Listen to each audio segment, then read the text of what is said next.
I became a collector of vintage toys probably right about the time when eBay burst into the scene.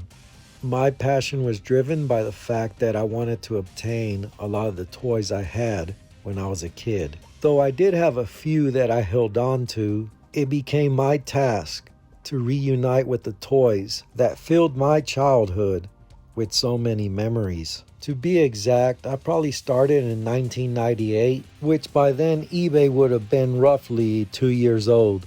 Things were different back then.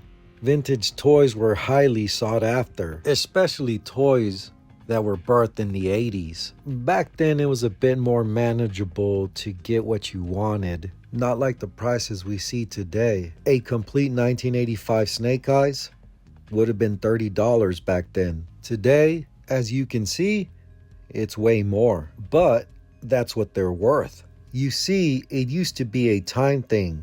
The longer things were around, the more value they held. In modern times, that's not the case. Modern toys can be just as much, if not more, than vintage toys, and it has nothing to do with standing the test of time. Individuals are willing to pay double, triple the amount for a modern toy that's probably just worth its original price tag. Not that there's anything wrong with that. The Target Cobra Island exclusives are perfect examples. Low distribution caused a feeding frenzy when it came to this figure. On eBay, these figures were severely high priced and people were paying. It wasn't value what was being paid for. In this case, value was in the eye of the beholder. What he or she was willing to pay just to acquire this figure. Modern toys can sell way above their price point. If you're a seller, you'll move modern toys faster than you would vintage in some cases. Which brings me to my question. Is there still an interest for vintage toys? Though vintage toys have value, I notice that they sit on eBay. There's been many times where I watched multiple items for as long as a year, and sadly some of those items I'm watching are still there. Vintage toys eventually sell, but it takes time, and that is because it takes the right buyer willing to pay what the toy is worth. Here's a fact.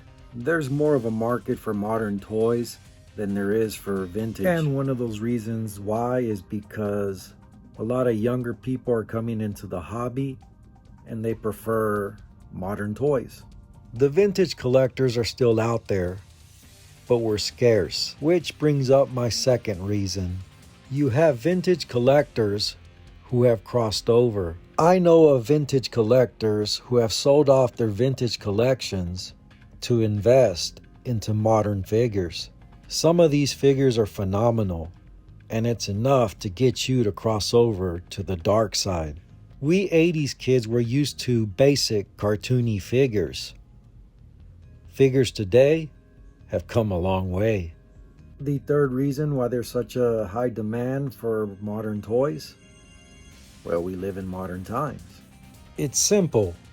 Kids don't play with toys anymore. Toys today are designed to cater to adult collectors. When we were kids, we didn't care about how many points of articulation a figure had. Paint applications was the last thing on our minds.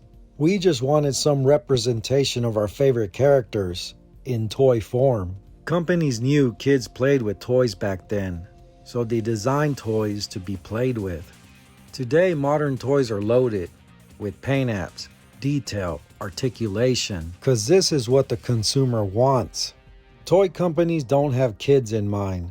They have the adult collector in mind, because they're the ones that are going to open up their wallets. Modern times calls for modern upgrades, and these upgrades cater to both the vintage collector and modern collectors. 1, it's cool to see an updated version of an old toy. 2, modern toys have such an appeal. So where does this leave vintage toys? Those of us who grew up in the 80s and 90s are aging into our 40s and 50s. We actually played with toys, which means we have the nostalgia factor. Now, by no means am I an expert, and everything I say in this video is just my opinion. It's nostalgia that keeps collectors like myself still interested in vintage toys. I collect modern toys as well because they look amazing. But there's something about a vintage toy that when I see it, it takes me back. Now for me, that's something a modern toy can't do. And as long as there's collectors like myself out there, I know there'll always be an interest for vintage toys. Thank you for watching. Give me a like, subscribe, get a hobby, and live life.